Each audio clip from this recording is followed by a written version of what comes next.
Programme let's talk और मैं अंजुम रिजवी ख़वातीन और हज़रात प्रोग्राम लाइव आपकी खिदमत में पेश करता हूँ। बहुत सारे मसाइल, बहुत सारे सवालात इस वक्त सामने हैं, बहुत सारी ख़बरें हैं, मीडिया के मुख्तलिफ चैनल्स पे भी हैं, कुछ हम सहाफ़ियों पे भी आई, कुछ एंकर पर्सनस पे भी कुछ बिपता पड़ी है, हर कोई अपनी अपनी क्लियरेंस भी दे रहा है, पीछे साजिश के डांडे भी बांधा। लेकिन इस वक्त मजमूई तौर पर जो मुल्क की सूरत हाल है उसमें हम देख ही रहे हैं कि एक आम आदमी जो है वो एक कन्फ्यूजन का शिकार है और ये कन्फ्यूजन बढ़ते बढ़ते मायूसी तक बढ़ता जा रहा है।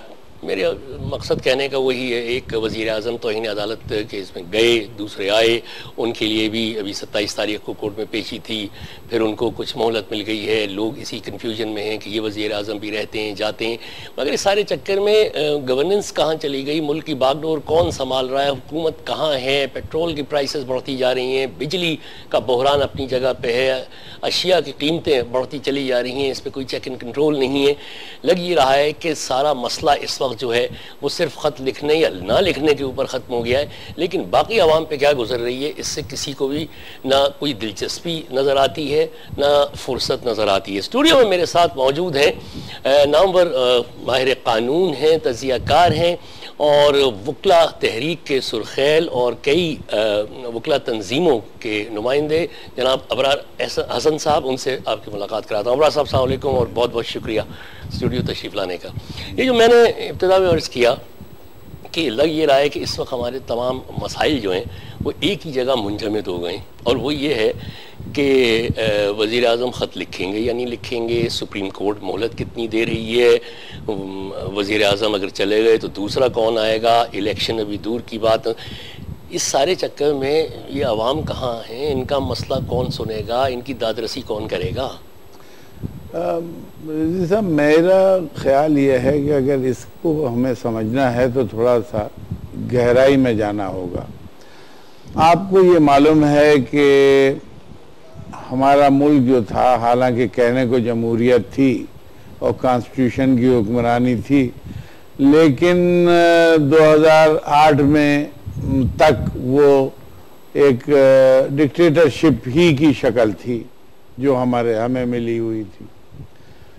उस डिक्टेटरशिप का आलम यह था कि जब वो चाहते थे कि फलां शख्स प्राइम मिनिस्टर बन जाए तो उसे कहीं से भी लेके आते थे, इलेक्शन कराते थे और वो फॉर्मेलिटी जो एक कॉन्स्टिट्यूशनल है वो पूरी करके उसे प्राइम मिनिस्टर बनाते थे। मसलन शौकत अजीज घर से हुए थे जी, और किसी ने उनसे सवाल भी किया था कि अपनी कॉन्स्टिट्यूंसी का रास्ता आपको याद है, अगर आप अकेले गाड़ी में जाएं, तो उन्होंने कहा था नहीं। तो मैं आपसे अर्ज कर रहा हूँ कि कहने को तो वो जो जमहूरियत थी, और इस मानों में आप कह सकते हैं कि जमहूरियत थी कि भाई कॉन्स्टिट्यूशन था, लेकिन वो जमहूरियत नहीं थी, वो एक शख्सी हुकूमत थी या चंद लोगों की हुकूमत थी, जिसे ओलिगार्की कहते हैं आप, वो लोगों की हुकूमत थी।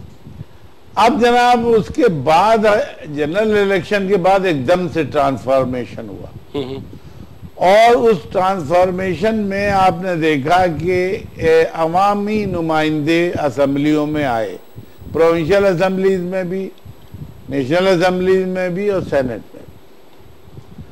अब जब अवामी नुमाइंदे ये आए तो इन्होंने ये देखा कि असल में जमहूरियत अदारों से चलती है, अदारे अगर मजबूत होंगे तो जमहूरियत मजबूत होगी, अगर अदारे जो हैं शख्सियात के गिर्द घूमेंगे तो जमहूरियत मजबूत नहीं होगी। अब इन्होंने ये देखा और कुछ इस तरह से हालात पैदा हुए कि एक फर्द वाहिद को मुकम्मल ताकत हासिल हो गई। ठीक, मैं यहाँ पे ज़रा रुकता हूँ आपको।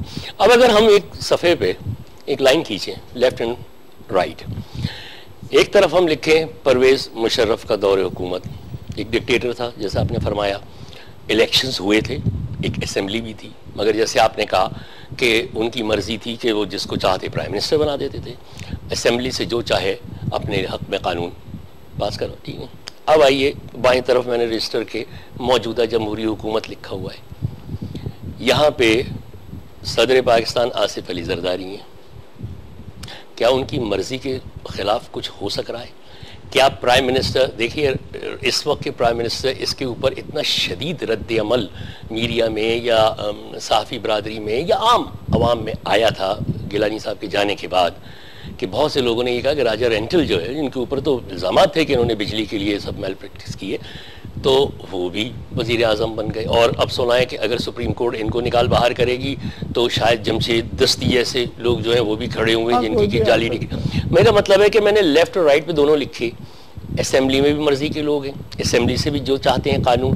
फर्क क्या है मुशर्रफ दौर में और इस नाम निहाद जमहूरी दौर में, ये बताइए। बहुत बड़ा फर्क है, वो ये है कि पीपल्स पार्टी को एब्सोल्यूट मेजॉरिटी नहीं है असेंबली में, इसलिए पीपल्स पार्टी को दीगर जमातों से हाथ मिलाना पड़ा और उनके मुतालबात भी मानने पड़े। नतीजा ये है कि ये गवर्नमेंट दरअसल पीपल्स पार्टी की नहीं है, ये गवर्नमेंट कोalition गवर्नमेंट है। ये फन आप कह लीजिए या ये आर्ट कह लीजिए, हमारे सदर साहब का है कि उन्होंने किस तरह से लोगों को इस सूरत में अपने साथ रखा हुआ है कि असेंबली में उनकी अक्सरियत, और फैसले वही हो रहे हैं जो सदर साहब चाह रहे हैं। हाँ, फैसले माजी में भी जो मुशर्रफ साहब चाहते थे होते थे, ऐसा नहीं बल्कि इख्तिलाफ होता है पार्टीज के दरमियान और वो डिबेट होती है, बाकायदा डिस्कशन होता है। बहुत से ऐसे मसले थे जो सदर साहब चाहते थे, लेकिन दूसरी पार्टियों ने, जो कोalition पार्टीज हैं, उन्होंने मना किया कि हम तो नहीं करेंगे, चुनांचे उन्होंने गिव अप कर दिया। ये तो एक खैर जमहूरियत की फंक्शनिंग है, लेकिन ये बात मैं आपसे किसी हद तक इस बात पे एग्री करूंगा कि ये भी एक तरह से एक शख्स की अपनी एब्सोल्यूट पावर का वो है मजहर कि जनाब किस तरह से उन्होंने ये अपने सियासी हरबों से या सियासी हथकंडों से या कह लीजिए कि सियासी तदब्बुर से इन पार्टियों को अपने साथ मिला के अपनी मेजॉरिटी की हुई है। इसलिए आप इसको कंपेयर नहीं कर सकते परवेज मुशर्रफ की पॉलिसीज, अमेरिका के साथ ताल्लुकात, इंटरनल और एक्सटर्नल थ्रेट्स वगैरह वगैरह। मैं आपको बतलाऊं कि पॉलिसी इसके अलावा कोई आपकी हो ही नहीं सकती कि आप अमेरिका से दोस्ती रखेंगे, रखना पड़ेगी, इसलिए कि आज की बात नहीं है, ये 1950 से ये सिलसिले शुरू हो रहे हैं।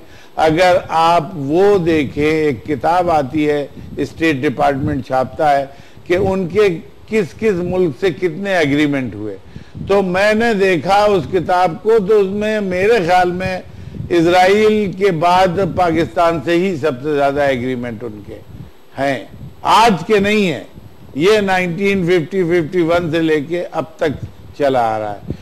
क्या आप इससे निकल सकते हैं? इससे निकलने के लिए नारेबाजी की जरूरत नहीं है, उससे निकलने के लिए आपको अपने वसाइल को मुज्तमा करने और वसाइल को इस तरह से तसर्रुफ में करने की जरूरत है कि जिसमें कि आप अपने ही वसाइल के ऊपर भरोसा करते हुए आगे बढ़े, लेकिन ऐसा मुमकिन नहीं है। यानी हमें अमेरिका के दस्ते नगर ही रहना पड़ेगा। दस्ते नगर न कहें, बल्कि अमेरिका से ताउन के बगैर आप आगे नहीं चल सकते। ये जो अभी शंघाई 6 जो बनी है, रूस और चीन ने मिलकर बनाई है, ये इलाकाई तौर पे पाकिस्तान से ज़्यादा नज़दीक है, तो अगर पाकिस्तान इस तरफ जाता है तो आप नहीं समझते कि पाकिस्तान ज़्यादा फ़ायदे में रहेगा? भाई, लेकिन सवाल ये कि ये मरहूम सोहरावर्दी ने एक तकरीर में ये कहा था कि 0 + 0 + 0 + 0 इज इक्वल टू 0।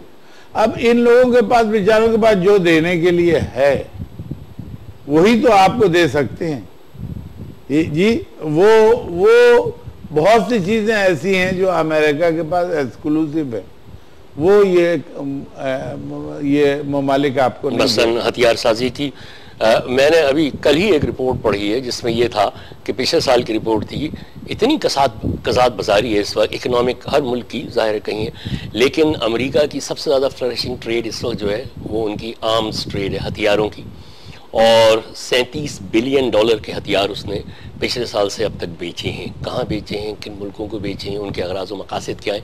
एक तरफ पीस, एक तरफ हथियार बेचना, ये सूरत हाल। असल में बात यह है कि हम लोग तो नहीं समझते ना टेंशन की चीज़ें, हम तो तैयार रखते हैं अपने यहाँ हर चीज़ टेंशन। मसलन एक बिला वजह की बात है कि मजहबी टेंशन, सेक्टेरियन टेंशन, इसका क्या जवाब है? आपको ये बतलाइए कि जब कायदे आज़म ने 11 अगस्त 1947 को कॉन्स्टिट्यूएंट असेंबली में खड़े होकर एक नक्शा दे दिया था, तो अब आपको क्या जरूरत है कि हर वक्त टेंशन? अब यानी ईद के चांद के ऊपर भी टेंशन होता है कि साहब वो किसी मस्जिद में उस वक्त हो रही है तो किसी शहर में उस वक्त हो रही है, उस दिन हो रही है। नतीजा ये है कि हुकूमत को चाहिए, जैसे ईद के चांद का मामला है, इससे हुकूमत निकल आए, जो चाहें, जिस शहर में जिस तरह से चाहें वो नमाज उस दिन पढ़ लें।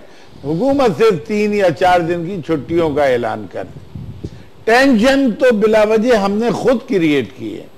कौन लोग हैं? मतलब जैसे सेक्टेरियन अभी बात हुई, हाँ। मतलब अब ये हालत हो गई है कि बसों से उतार के शनाख्ती कार्ड देख के नामों से अंदाजा लगा के जज और जो इंतहाई ईमानदार, जो इंतहाई अच्छा जज था, जिसको कोयटा बार तारीफ करती है पूरी, उसको उन्होंने जनाब कत्ल कर दिया, मार दिया, शहीद कर दिया। अब आप बताइए कि इसका कोई है? वजह क्या है? वजह यह है कि हमने मजहब को इख्तिदार के लिए इस्तेमाल करके, बेदरेग इस्तेमाल करके मजहब को इख्तिदार के लिए इस हालत पे मुल्क को पहुंचा दिया है कि हर शख्स जो है वो कहता है कि हमारा मजहब, हमारा मजहब, हमारा मजहब। अब जब वो मजहब की बात आते हैं तो आपको पता है कि उसमें मुख्तलिफ फ़िरक़े होते हैं, मुख्तलिफ लोग हैं, उनके मुख्तलिफ ख्यालात हैं। तो इसमें तो कौम जो है वो पूरी तवानाई उसकी इसी तरफ। अबरार साहब, लेकिन मुद्दबाना गुजारिश ये है कि ये तो बहुत शुरू से है, मतलब 1400 साल से यही फ़िरक़े तफ़र्रुक़े यही सब है ना। और फिर जब ये पाकिस्तान बना है, उससे पहले अनडिवाइडेड इंडिया में भी यही थे, उसके बाद 47 में पाकिस्तान बना तब भी यही थे। मेरे लड़कपन में भी, और बल्कि नौजवानी तक, बल्कि और बहुत आगे तक भी मुझे याद है ये सब थे। लेकिन नफ़रतें नहीं थी, यानी जान की दुश्मनी नहीं थी, फ़िक़ही इख्तिलाफ था अपनी जगह, डिबेट्स होती थी उस वक्त भी। देखिए, मुग़लों के ज़माने में भी मज़हब को